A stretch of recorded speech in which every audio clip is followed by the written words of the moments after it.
Obrigada, Vânia. Só relembrando, né? Foi nada. Boa noite a quem acabou de chegar, a Adriene, a Ju, a Lu.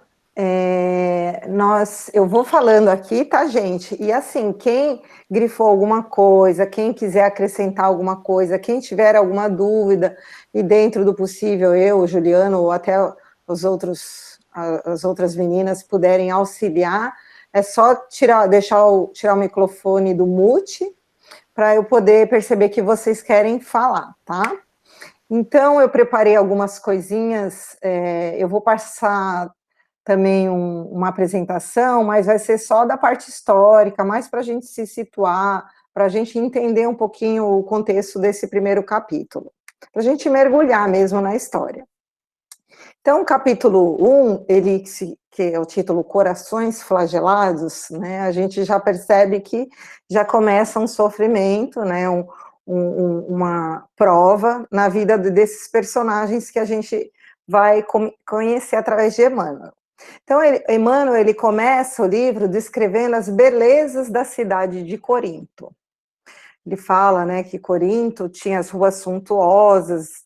Então, como eu falei no primeiro capítulo, algumas informações elas estão muito embutidas no enredo. Então, a gente tem que prestar atenção mesmo para perceber o que Emmanuel quer nos trazer, né? Segundo os historiadores, Corinto tinha as ruas de mármore.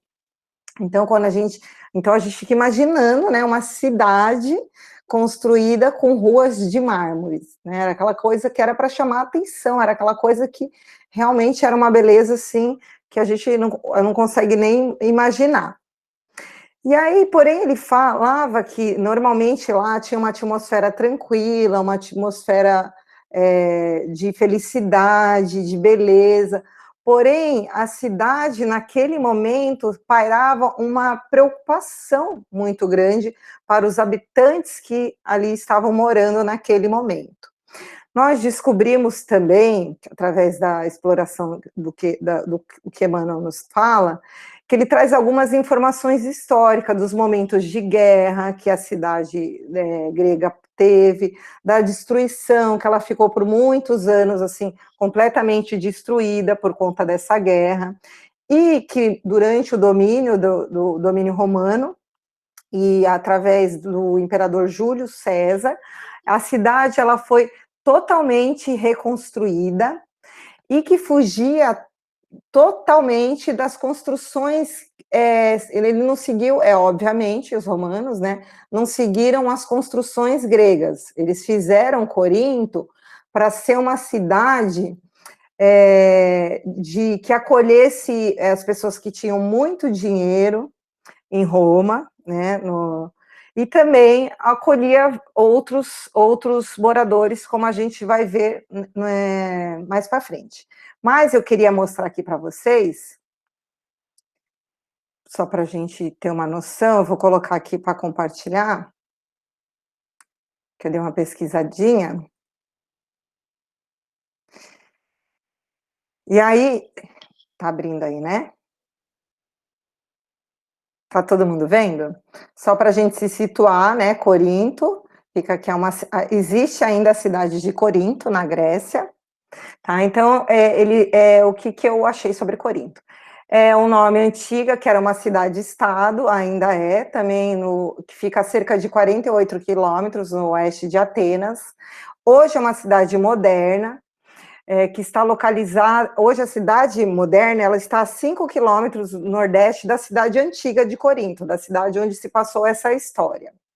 Corinto era rico centro comercial, abrigando uma população cosmopolita, graças a seu porto, que realizava um lucrativo comércio com a Ásia, além de ser um ponto de comunicação com a Península Itálica. Além disso, desempenhou um papel importante no trabalho do missionário apóstolo Paulo, que lá viveu por 18 meses. Estima-se que tinha cerca de 800 mil habitantes no tempo de Paulo. É muita gente, né? Nem eu imaginava que tinha tanta gente assim em Corinto na época de Paulo. Foi a capital da Grécia Romana, habitada principalmente por homens livres e judeus. Hoje é a segunda maior cidade da península, ali da Península Grega.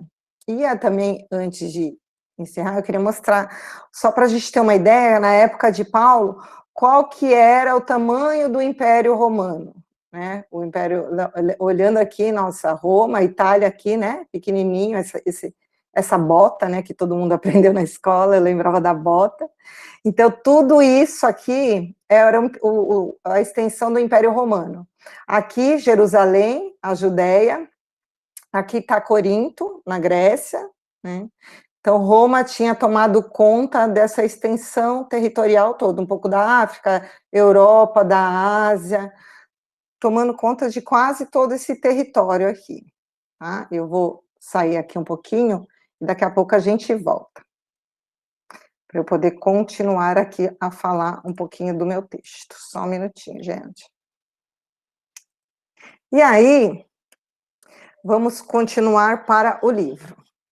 O que Emmanuel nos traz da comunidade de Corinto? Ele fala, restaurando-a, o grande imperador transformara Corinto em colônia importante dos romanos, para onde ocorrera grande número de libertos ansiosos do trabalho remunerador ou proprietário de promissoras fortunas.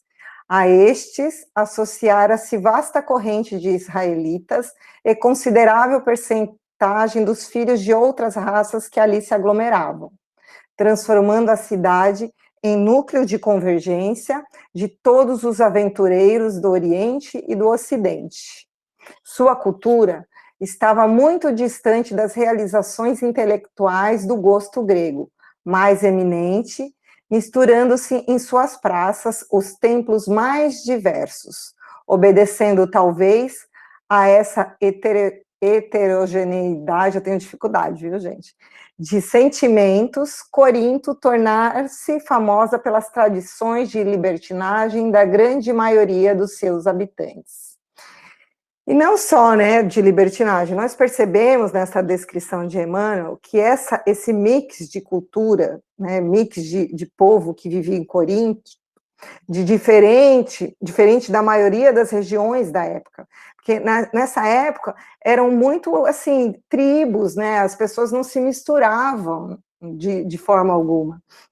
Era muito difícil, hoje já é, imagina naquela época, né? Então a gente começa a perceber que Corinto juntava, por algum propósito, um monte de espíritos de culturas diversas, né, com educação diversas, sentimentos e conceitos completamente diferentes um do outro. E, assim, eu começo a analisar, eu falo assim, nossa, o início da história toda começa numa cidade onde parece que Deus juntou várias peças de tabuleiros diferentes para compor um jogo, para compor uma história, e colocou num lugar só, que é Corinto.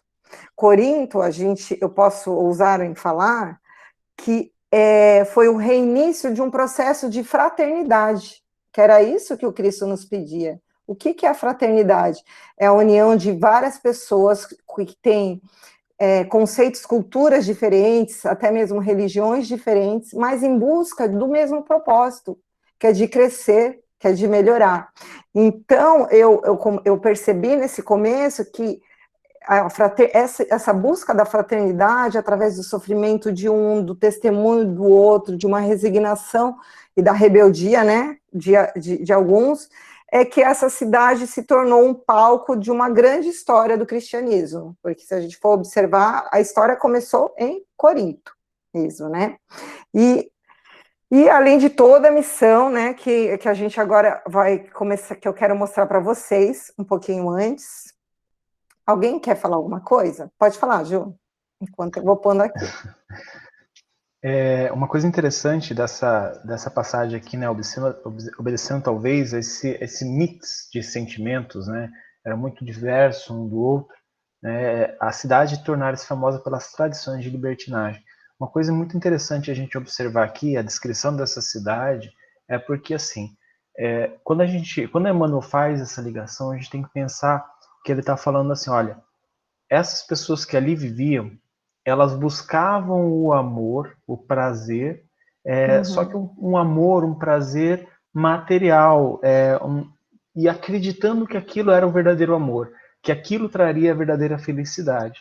Né? Isso é uma observação muito importante do Emmanuel, porque quando você vê uma cidade belíssima e todos os prazeres da carne, os prazeres materiais ao alcance das pessoas, e nesse sentimento de libertinagem, isso quer dizer, ali poucos tinham olhos acusadores, né? Porque você vê, como a Rita falou, essas pequenas tribos, elas tinham suas normas de conduta de acordo com sua religião, de acordo com suas crenças, de acordo com sua tradição. Então, em algumas delas, essa libertinagem não existia. Ali era onde esses povos poderiam extrapolar tudo isso. Né? Então, eu até coloquei assim, né, tendo essa tradição como símbolo do verdadeiro amor para eles. Né? Para eles, essa libertinagem, essa coisa que acontecia, isso era o verdadeiro amor, né? A busca do prazer imediato.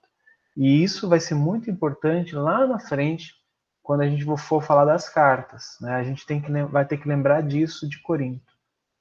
Verdade, Ju, até porque, lembrando, com a exceção do povo judeu, que também era a grande maioria lá, na verdade, os gregos que moravam lá, os romanos, eles tinham eles adoravam os deuses, né? Então, eles tinham muita coisa linkada com esses prazeres da carne. Né? Quem estudou um pouquinho já sabe mais ou menos como é que funcionava esse tipo de adoração deles. Mas antes da gente voltar no livro, eu achei importante falar um pouquinho... Ué, peraí. Não apareceu aí, né? Peraí. Deu algum BO, peraí. Só uma janela... E uma coisa importante, o Emmanuel vai falar logo depois, ele fala assim, a tragédia foi sempre o preço doloroso dos prazeres fáceis. Sim. Então, fazendo uma referência ao que ele tinha acabado de falar sobre Corinto, né? É interessante isso que ele fala, né? A tragédia foi sempre o preço doloroso. Então, muitos daqueles que estavam lá, né, com certeza iriam passar por essa tragédia que o Emmanuel fala, essa queda, por causa desses prazeres fáceis, né? E a gente passa até hoje, né?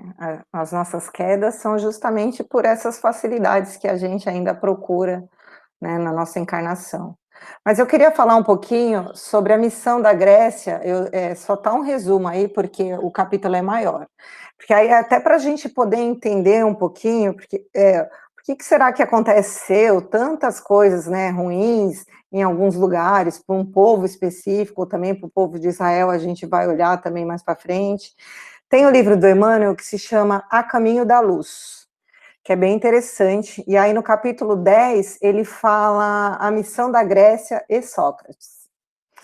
Então ele fala aqui, ele não vou falar muito de Sócrates, mas antes, Sócrates foi um profeta, um dos profetas que veio muito antes do Cristo. Então a gente percebe que em várias regiões do mundo teve, né, os seus profetas que vieram para alertar o povo para a necessidade da libertação das coisas da carne, né, para preparar o espírito que ali habitava para a vinda do próprio Messias. E aí o Emmanuel nos traz. Examinando a maioridade espiritual das criaturas humanas, por quê? Porque Sócrates, só para fazer um adendo, ele reencarnou quando a Terra passou... A Terra também foi uma criança, vamos dizer assim, né, fazer essa analogia, e aí ela atingiu a maioridade espiritual, o planeta. Então, quando o planeta atingiu a maioridade espiritual, enviou-lhes o Cristo, antes da sua vinda ao mundo, numerosa corte de espíritos sábios e benevolentes, aptos a consolidar de modo definitivo essa maturação do pensamento terrestre. Então, era para dar aquela alavancada mesmo na inteligência.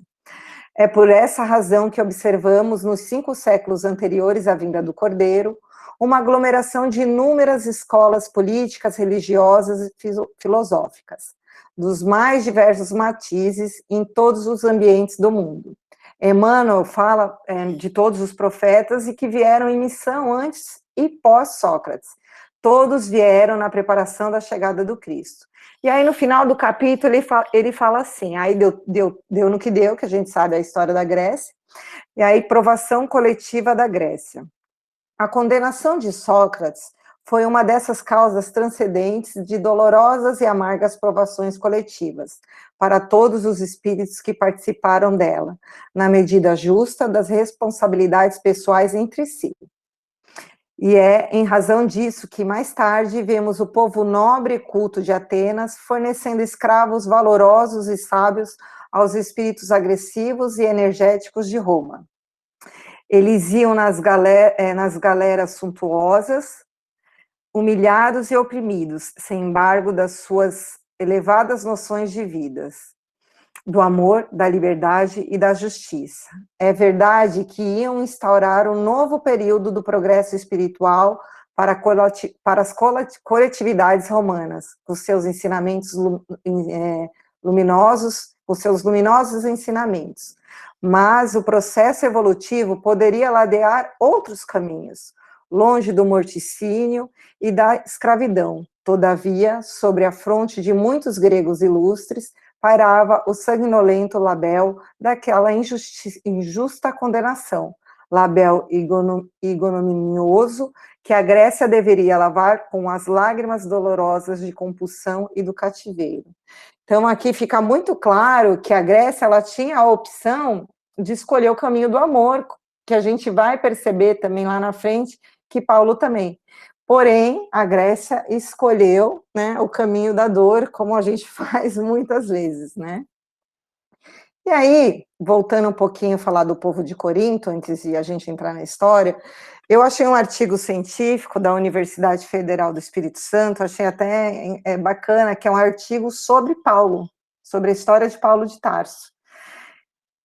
O artigo é extenso, mas é muito rico de informações, mas eu tirei só um pedacinho que eles falam assim. Eles falam, a conclusão deles é muito parecida com a do Emmanuel. Dessa forma, é possível concluir que os habitantes de Corinto romana provinham de diversas regiões, o que caracteriza essa cidade como um conglomerado de indivíduos que, apartado das suas comunidades de origem, trouxeram consigo tradições culturais particulares, gregas, romanas e judaicas. Foi nesse ambiente social multifacetado que se desenvolveu a missão paleocristã empreendida por Paulo. Em Corinto, não havia uma religião específica ou a que predominasse. Havia diversos tipos e formas de religiões. Os moradores de Corinto permitiam que vários grupos religiosos praticassem ali a sua fé como bem entendesse. O culto aos deuses era muito comum entre os coríntios. A maioria dos habitantes eram escravos ou ex-escravos judeus. Então, a gente já percebe que tinha essa facilidade, tinha essa aceitação, né, de cada um exercer a religião que bem entender. E aí, a gente percebe que a universalidade não vinha só de Paulo, mas vinha também dos habitantes de Corinto. Mas vamos para o texto. Nesse ano de 34 depois de Cristo, a cidade em peso fora atormentada por violenta revolta dos escravos oprimidos. Crimes tenebrosos foram perpetrados na sombra, exigindo severas devassas. O procônsul não hesitara ante a gravidade da situação, expedindo mensageiros oficiais. Solicitara de Roma os recursos precisos, e os recursos não tardaram. Em breve, a galera das águias dominadoras, auxiliada por ventos favoráveis, trazia no bojo as autoridades da missão punitiva, cuja ação deveria esclarecer os acontecimentos. Então, aqui a gente percebe também que a maioria eram escravos, né? A maioria, pelo menos os que eram oprimidos, mas a grande maioria eram os escravos. E vocês sabem por que o símbolo, por que ele fala da águia? A águia opressora? Então, era o símbolo do Império Romano, do exército romano. Eu até trouxe aqui para vocês, eu também fui pesquisar, eu não sabia. Rapidinho, para vocês olharem. Vou entrar aí. Esse era o símbolo do Império Romano, do exército. A águia, ele era o animal sagrado de Júpiter, que ele era o maior deus romano, na época que os romanos acreditavam que Júpiter era o deus soberano. Deus supremo de panteão romano, é o símbolo mor das legiões de deuses, né? O seu estandarte chamado de Áquila, que é a águia em italiano, né? Imprescindível, que dava moral aos legionários, incentiva o espírito de luta e bravura, e aos que lembrava constantemente do seu papel de ideal civilizador, pois se a águia era a maior dos animais, voando acima de tudo e de todos e observando, os romanos eram senhores do mundo, conhecido à frente de todas as demais civilizações. Então, a águia era por conta disso, por isso que Emmanuel nos fala da águia, que era o símbolo de soberania e que representava Júpiter também. Então, vamos lá. E aí a gente começa a perceber também já nesse capítulo como era opressora, né, esse governo romano na época. E aí Licínio Minúcio, que era a figura de grande poder, né, romana na época, que estava em Corinto, que representava Júlio César, Emmanuel, ele nos fala assim, de maneira a consumar seus criminosos desígnios, iniciou largo movimento de arbitrárias expropriações. Então, ele começou a desapropriar o pessoal que morava lá, a pretexto de garantir a ordem pública em benefício do poderoso império, que a sua autoridade representava. E aí ele fala, conclui, numerosas famílias de origem judaica foram escolhidas como vítimas preferenciais da nefanda extorsão. E aí, assim, a gente fica pensando, nossa, os judeus novamente, né, gente? E o povo que sofre, né? Por que será que eles sofrem tanto, né? Não sei se vocês já se perguntaram sobre isso, mas eu sempre me questionei muito isso, né? Eu sou muito questionadora. Então, nós vamos lá novamente no livro do Emmanuel, que se chama A Caminho da Luz, vou colocar aqui para vocês. Tá aí na página certinha, no capítulo 7, tá, né? Tá. Em capítulo 7, também não tá todo, só tirei uma parte que eu achei mais importante, depois eu recomendo todo mundo a ler. Que ele fala sobre o povo de Israel. Dos espíritos degradados na terra, ou seja, os espíritos que foram expulsos, né, do planeta mais avançado, um planeta que já estava regenerado, e só que eles estavam muito cristalizados no mal, então eles vieram para um planeta de expiações e prova. Então, Emmanuel, esses são os espíritos. Foram os hebreus que constituíram a raça mais forte e mais homogênea, mantendo inalterados os seus caracteres através de todas as mutações. Então, realmente, a gente percebe que é um grupo de espíritos, né? Os judeus, eles não se deixam mesmo alterar, assim, né? Passa ano, entra ano, eles são imutáveis. Examinando esse povo notável no seu passado longínquo, reconhecemos que, se grande era a sua certeza na existência de Deus, lembrando que eles eram, na época, o único povo foi o primeiro monoteísta, muito grande também era o seu orgulho, dentro das suas concepções da verdade e da vida. Consciente da superioridade de seus valores, nunca perdeu a oportunidade de demonstrar a sua vaidosa aristocracia espiritual, mantendo-se pouco acessível à comunhão perfeita, ou seja, à fraternidade, com as demais raças da orbe. Entretanto, em honra da verdade, somos obrigados a reconhecer que Israel, num paradoxo flagrante, antecipando-se às conquistas dos outros povos, ensinou de todos os tempos a fraternidade, a par de uma fé soberana e imoredora. Sem pátria e sem lar, esse povo heróico tem sabido viver em todos os climas sociais e políticos, exemplificando a solidariedade humana, as melhores tradições de trabalho, Sua existência histórica é, contudo, uma lição dolorosa para todos os povos do mundo, das consequências nefastas do orgulho e do exclusivismo. Então, a gente percebe que realmente era um povo mais inteligente, era um povo que já tinha uma noção muito imutável do que era Deus, porém, por conta do orgulho e do egoísmo, está arcando com as consequências que Emmanuel nos fala nefastas. E quando a gente fala um povo, a gente tem que se incluir, porque vai saber de onde se a gente não faz parte disso tudo, né? É bem provável, mas a gente não tem certeza. Rita, então, pode falar. Tem uma coisa interessante, né? É isso que você falou, né? Mas no caminho da luz, é importante a gente frisar que, assim, Emmanuel fala que os hebreus formam uma dessas raças. Existem algumas raças chamadas raças adâmicas, que são aquelas raças que foram trazidas de um outro planeta, né, um outro orbe, para a Terra.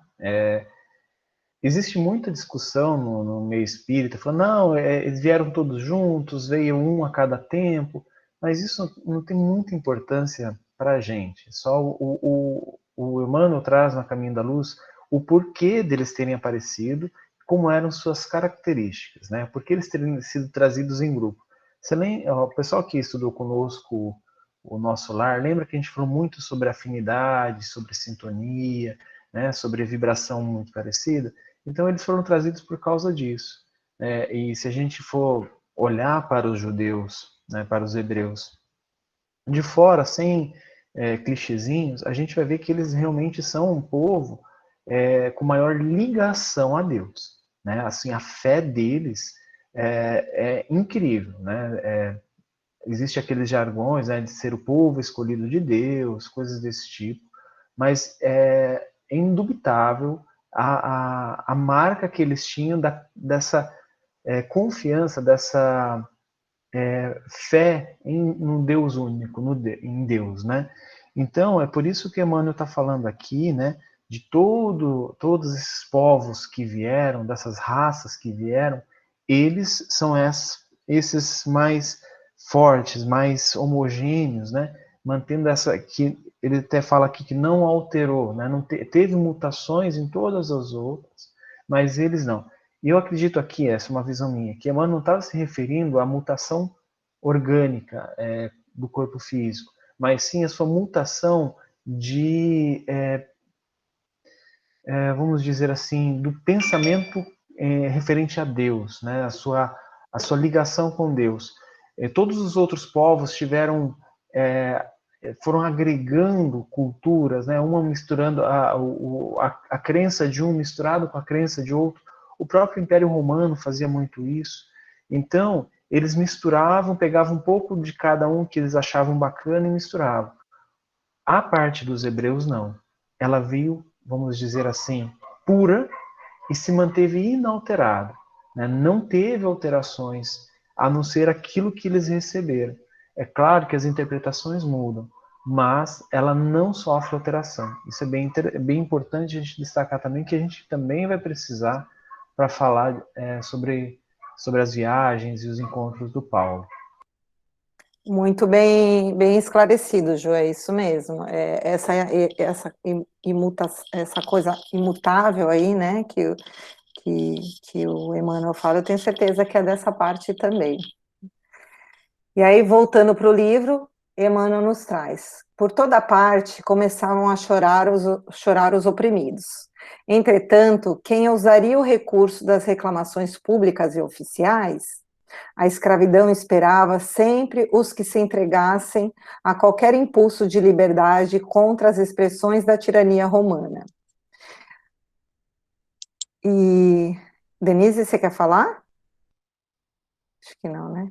E não era só a figura desprezível do odioso funcionário que constituía para a cidade uma angustiosa e permanente ameaça.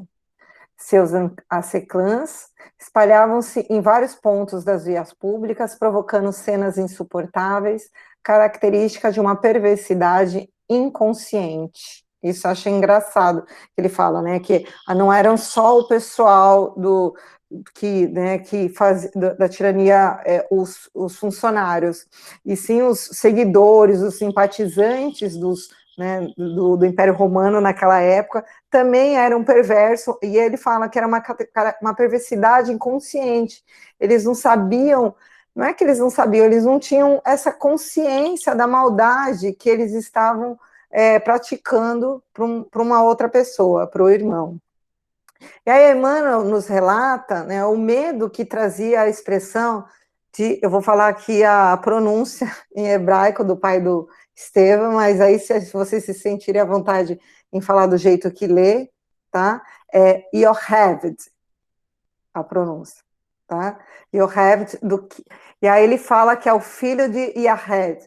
Por quê? Os judeus naquela época eram igual os caiçaras há uns 100 anos, uns 50 anos atrás. Ninguém se apresentava com sobrenome. Era assim, eles não tinham sobrenome. Era, por exemplo, igual eu, Rita, filha de fulano e de ciclano. Era assim que eles se apresentavam. Então, ele fala porque também tinha toda a importância da linhagem, qual tribo que você vinha e tal.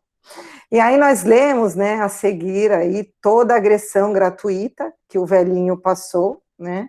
E o interessante é que Emmanuel deixa claro que apesar dele transparecer uma tranquilidade, interiormente ele estava com uma revolta íntima pela agressão que ele sofria dos guardas romanos muito grande, né? Ele estava, e aí Emmanuel fala assim: percebia-lhe a surda revolta íntima, a traduzir-se no olhar chamejante, indignado, que lançou ao agressor com uma serenidade terrível. Então, aqui eu achei engraçado, porque além dele falar do olhar chamegante, ou seja, pegando fogo, né, e indignado, mas com uma serenidade, assim, terrível. Então, essa revolta íntima que o pai do Yesiel estava passando, a gente percebe que o quanto ele ainda estava, né, nesse processo de se conhecer.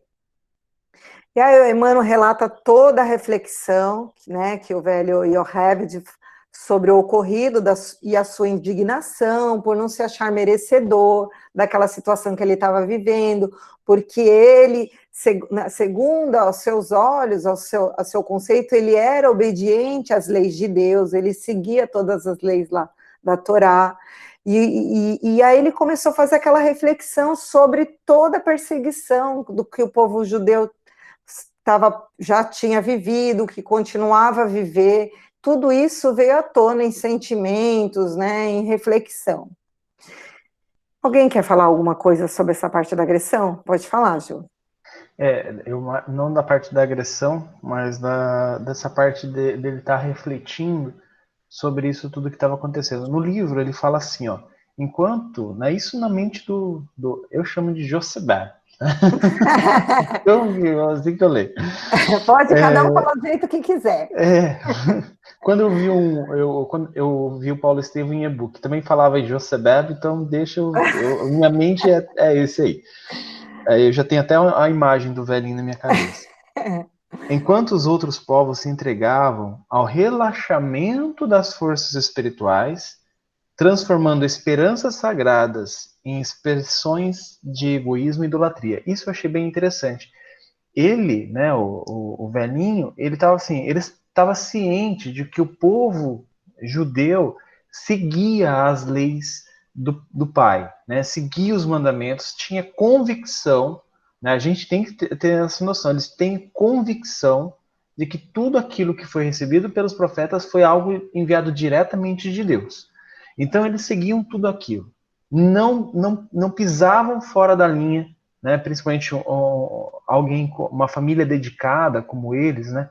Atualmente, se a gente for ver historicamente, né, em Israel existem ainda essas famílias. Elas não pisam um passo fora da linha daquilo que está estabelecido na Torá. Isso é incrível. Essa capacidade deles de resignação, né? E aqui ele ficava pensando nisso. Mas por quê? Porque ele estava com um sentimento de muita revolta. O que estava acontecendo com ele era realmente algo que, né, ele não estava conseguindo suportar dentro dele. E aí, enquanto as outras raças, enquanto os outros povos, isso eu achei interessante dele ter falado, porque lembra que eu falei das raças, né, que são 5 raças adâmicas que vieram de outros orbes? Essas raças, cada uma delas constituiu sua característica no mundo. E meio que adaptou o mundo ao seu bel prazer, vamos dizer assim, né? Porque vocês imaginam, eu estava até comentando, nossa, eu não sei com quem que eu estava comentando, nossa, como deve ter sido difícil para aqueles que saíram de um planeta como Capela, do orbe da Capela, né, do sistema de Capela, e vêm para um mundo primitivo ainda. É a mesma coisa nós agora, com essa facilidade toda, voltarmos lá para a selva e termos que, sei lá, fazer nossa própria roupa, caçar nossa própria comida. E a gente imagina essa dificuldade. Provavelmente a dificuldade deles ainda era maior. Então, uma dessas raças em especial, ela desenvolveu e falou assim, olha, já que eu perdi meu paraíso, que era aquele mundo lá em Capela, eu vou construir o meu paraíso aqui, na matéria. Né? Então, esses povos, vamos dizer assim, que meio que aproveitaram a situação e fizeram isso, só que se entregando aos prazeres da carne. Eles, né, o povo judeu, né, o povo hebreu, eles não fizeram isso. Eles se resignaram a Deus e seguiram os seus preceitos para realmente tentar se melhorar, realmente, né? Então, isso eu achei muito interessante, que é transformando esperanças sagradas em expressões do egoísmo e da idolatria. Enquanto esses outros povos fizeram isso, os judeus não. Mas o que seriam essas esperanças sagradas? A gente não pode achar que isso tudo está meio a bel prazer. Existiam co-criadores, espíritos de mais alta esfera, mais alta envergadura, que estavam coordenando isso. Um deles a gente conhece, que é Jesus, mas outros anônimos também participaram disso. E é por isso que eu acho que Emmanuel trouxe que estes povos que estavam pisando fora da linha, né, errando o alvo, estavam transformando essas esperanças sagradas, porque esses povos eles não vieram simplesmente, foram tirados de lá e jogados aqui na Terra. Não, eles receberam instrução, eles receberam acompanhamento, né? Como a Rita falou, Cristo, aqui o Emmanuel trouxe no A Caminho da Luz, Cristo começou a enviar seus prepostos para preparar a vinda dele. Por quê? Porque o povo precisava ter uma certa compreensão, precisava ter um pouco de entendimento para aquilo que ele ia trazer. E olha que ele trouxe algo muito simples, falando na linguagem simples da época. Então eu acho que isso é bem interessante, essa ponderação do Jochebed, né? E se fazendo já uma propagandinha, quem quiser saber um pouquinho mais sobre Há Muitas Moradas na Casa do Meu Pai, amanhã é o tema da minha palestra, então é só assistir no nosso Facebook a partir das 7:50 da noite, tá? E aí, fora eu e o Ju, alguém quer falar, por favor, pessoal? Olha, vocês estão muito quietas. Vamos lá. E aí o Emmanuel, ele começa a explicar um pouquinho a história que aconteceu com, né, Yochebed. Ele fala, esposo dedicado, enviuvara quando aquele mesmo Licínio Munício, questor do império, anos antes, instaurara nefandos processos em Corinto, a fim de punir alguns elementos de sua população descontente e rebelada. Sua grande fortuna pessoal fora extremamente reduzida e houve de amargar uma prisão injusta, resultante de falsas acusações que valeram pesados dissabores e terríveis confiscos. Sua mulher não havia resistido aos sucessivos golpes que lhe feriram fatalmente. Vocês não estão vendo, eu estou louca, eu estou lendo aqui no meu computador, estou achando que vocês estão vendo, que eu grifei aqui, porque eu queria que a gente prestasse um pouquinho atenção sobre o que Emmanuel vai falar da mãe, né, dos pais desses dois espíritos, porque ela teve um papel muito importante. O coração sensível mergulhando-se na morte ralada de acerbos desgostos e deixando-lhe os 2 filhinhos que constituíam uma coroa de esperança da sua laboriosa existência. Jesiel e Abigail, que eram os 2 filhos, desenvolviam-se sobre o carinho dos seus braços afetuosos e por eles, no acúmulo dos sagrados deveres domésticos, sentiam que a neve da estrada humana lhe alvejara precocemente os cabelos, consagrando a Deus as suas mais santas experiências. Então a gente percebe que era um espírito de um coração muito grande. A mente lhe vem então mais viva a silhueta graciosa dos filhos. Era unitivo conhecer o sabor agradável das experiências do mundo, o benefício deles. O tesouro filial, olha esses 2 espíritos, como Emmanuel descreve para esse pai. Compensava-o das flagelações em cada acidente do caminho. A evocação do lar, onde o amor carinhoso dos filhos alimentava as esperanças paternas, suavizou-lhes as amarguras.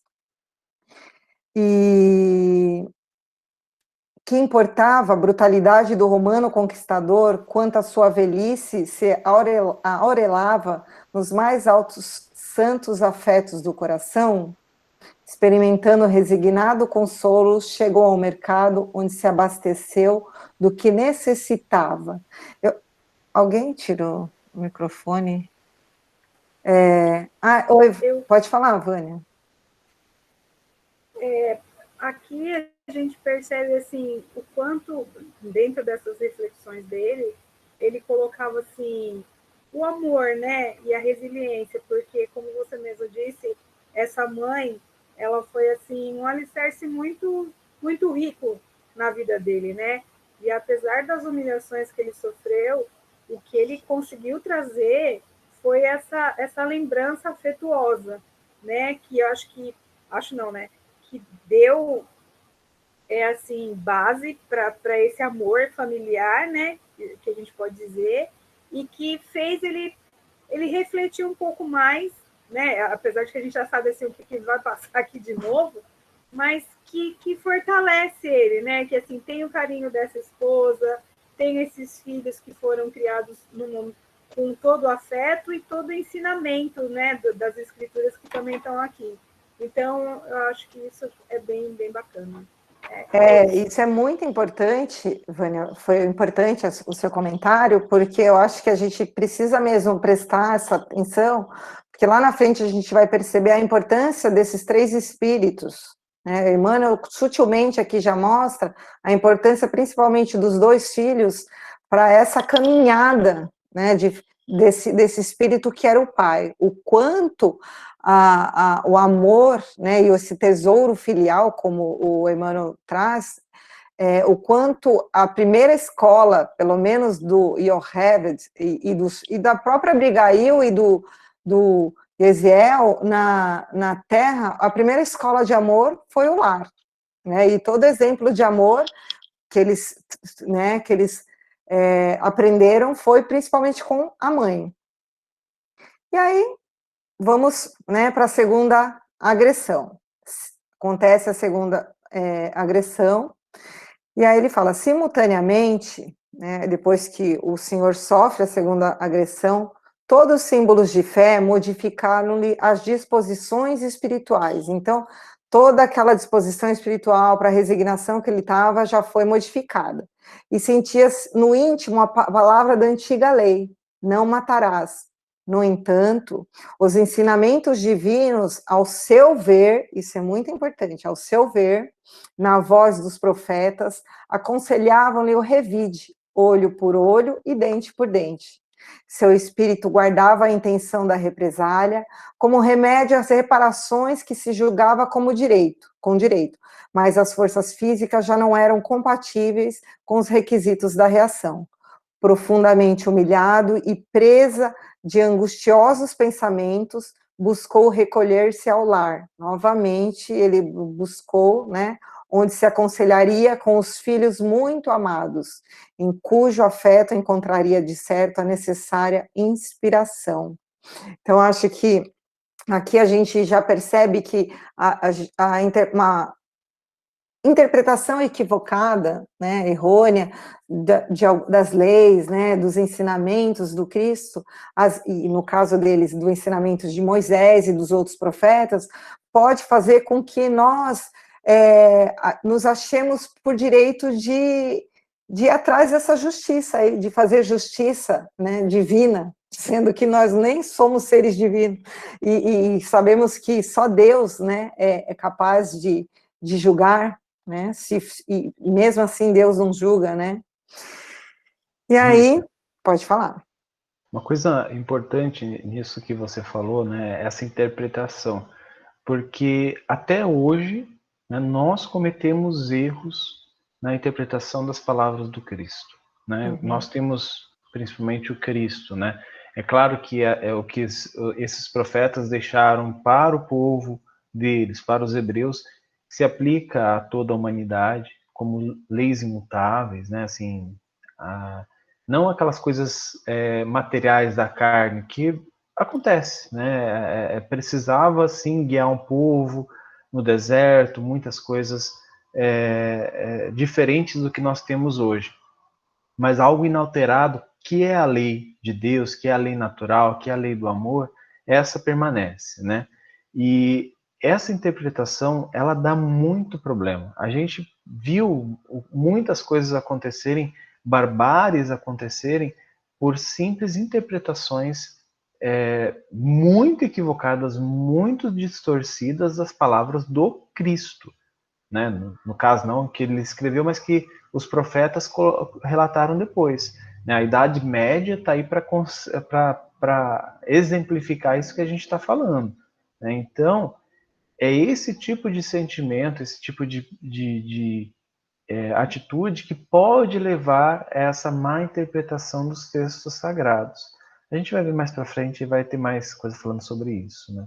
É complicado mesmo, Ju, porque eu até vou falar amanhã sobre isso, né? Que tem a parábola que eu vou falar é justamente o Cristo fala que vai retornar, né? E aí a gente já sabe que ele retornou, né? Tal. Mas tem gente até hoje esperando ele retornar em corpo de carne, né? Algumas doutrinas, algumas religiões, né? Algumas pessoas acreditam que ele vai retornar para a Terra em corpo de carne.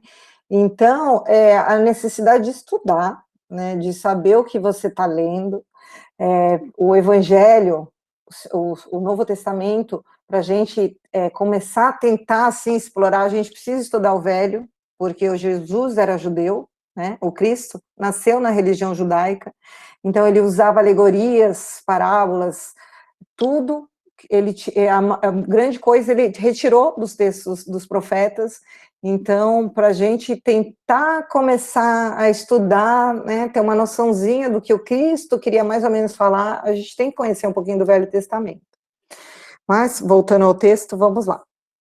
Uma voz clara e amiga chegava de longe aos seus ouvidos. O coração paternal adivinhava aquela hora Yesiel, conforme o programa por ele mesmo traçado, arava a terra, preparando-a das primeiras semeaduras. A voz do filho, achei tão bonito isso que Emmanuel fala, parecia casar-se à alegria do sol.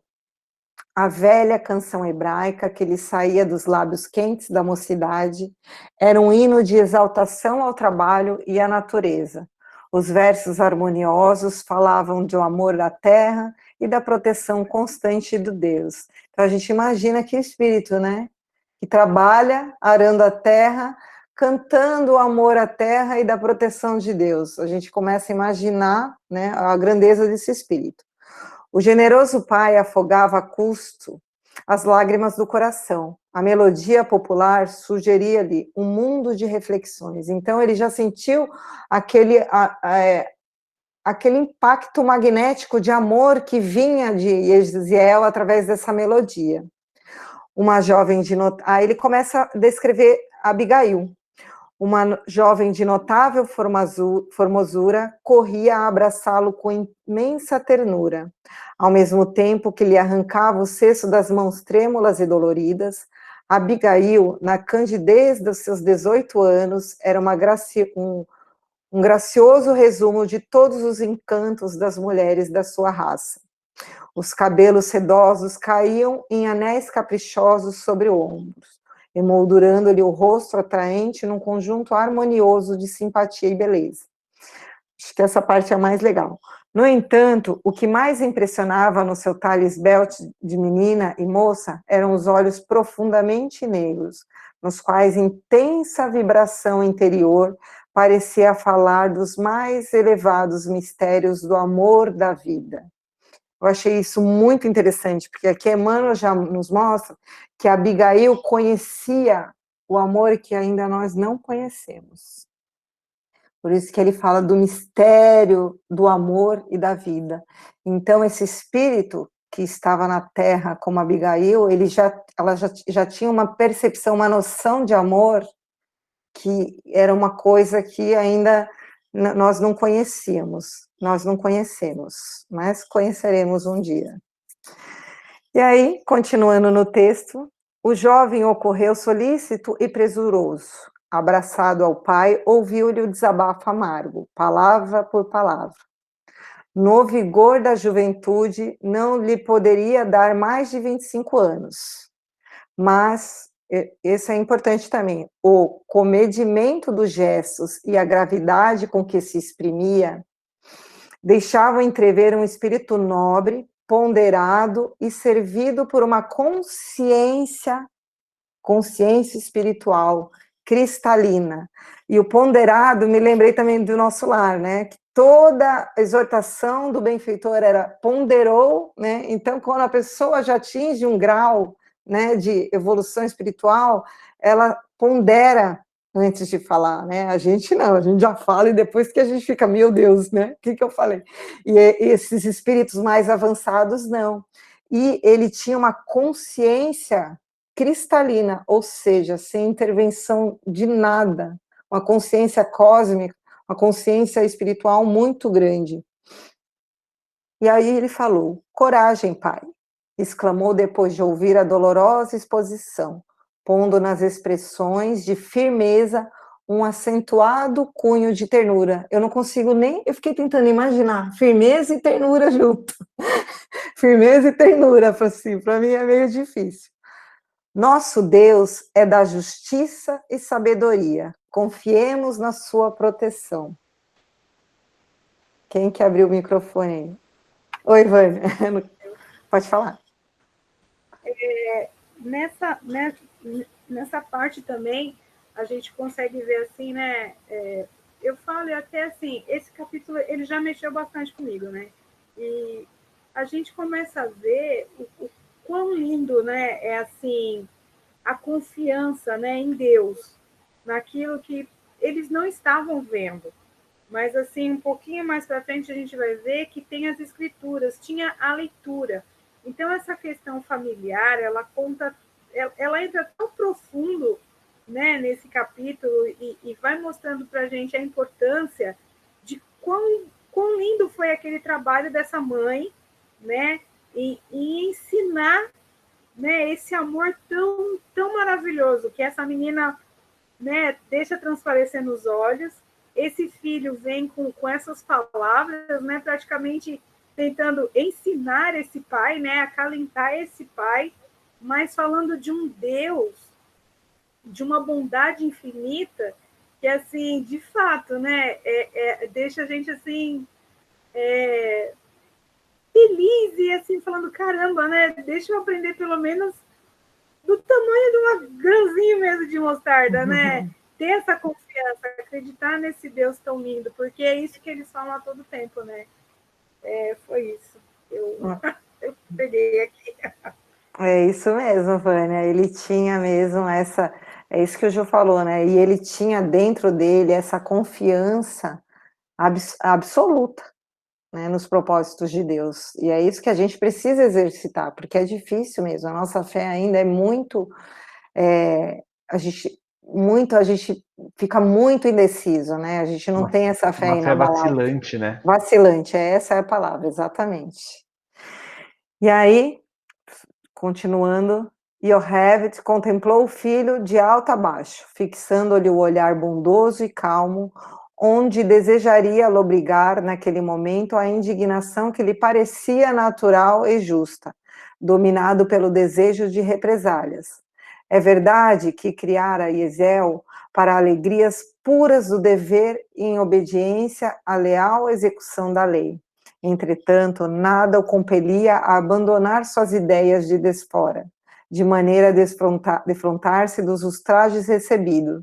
Então, eles tinham criado mesmo, junto com a esposa, o filho e a filha para ser obediente às leis de Deus, né, para se resignar. Porém, era uma coisa que a gente percebe que ele falava, mas ele não acreditava, ele não conseguia trazer isso para o seu coração, ele não conseguia praticar ainda, ele tinha o conhecimento, passou para os filhos, mas ele não conseguia praticar. E a gente é assim, né? A gente tem muita dificuldade de praticar o evangelho. A gente tem... Pode falar. Pode falar. Não, Ju, pode falar. É uma coisa que nós espíritas falamos muito, né? A gente lê muito, a gente recebe muita mensagem, a gente intelectualiza. E aí, para a gente colocar aquilo em prática, a gente tem que estar bem, não pode estar alterado, nossa pressão tem que estar estável, as condições de temperatura, pressão atmosférica, clima tem que estar ok para a gente praticar. Né? O Gesiel, não.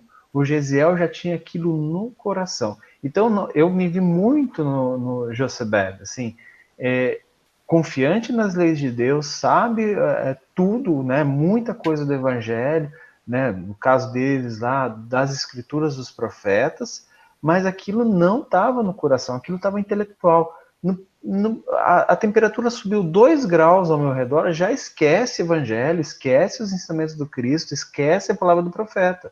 Por quê? Porque aquilo está racional e não se tornou algo no sentimento, né? Ainda não transformou a emoção no sentimento, né? A gente percebe aqui a diferença bem gritante de quem prega e de quem pratica, né? Ficou bem claro para a gente que a quem prega, né, não é que ele não queira praticar, ele quer, mas ele não consegue ainda, né? Ele não tem maturidade espiritual não conquistou essas virtudes, né? E o filho não, o filho já tinha essas virtudes interiorizadas. Então, o pai, perdido na cegueira, né, da arrogância, Emmanuel fala para a gente, acha que ele tem o direito de executar a justiça divina. E aí tem todo o diálogo né, onde o filho tenta convencer o pai a desistir de falar com os representantes romanos, né, ele lembra do pai de toda a perseguição, já que o povo judeu já havia sofrido, mas com uma percepção, não sei se vocês notaram isso, com uma percepção espiritual muito, muito particular, até para os tempos de hoje, assim, com uma clareza, uma consciência cristalina, quando Emmanuel nos fala, quando ele fala assim para o pai, sobre a perseguição que o povo judeu sofreu e ainda estava sofrendo. Mas, certamente, meu pai, Deus permite que assim aconteça para que Israel reconheça no sofrimento mais atrozes a sua missão divina. Gente, isso é uma consciência cósmica e uma consciência do dever e das lições que a gente precisa passar muito grande. Eu sei que a gente já encerrou, né? Já está no horário, mas ainda tem mais coisas, tá? Mas Yesiel, ele tinha essa, e que vou falar amanhã, ele sabia o porquê ele estava encarnado na Terra. Lógico que ele não sabia, assim, não, igual Cristo, né? Mas ele tinha no seu íntimo uma certeza dos propósitos dele aqui. E ele aceitava todas as lutas, todas as batalhas que vinham como lições para o seu crescimento. Né? Então, eu acho que essa é a diferença dele e do pai, e também acredito que a minha, pelo menos, né, a gente ainda fica rebelde com algumas coisas, mas a semana que vem nós terminamos, se o Ju também, eu vou te falar, Ju, semana que vem eu termino, tá? Então você pode preparar o capítulo 2, quer dizer, só se alguém desembuchar, assim, alguém tiver com um monte de anotação que a gente vai amar, aí pode ser que atrase, tá, Ju?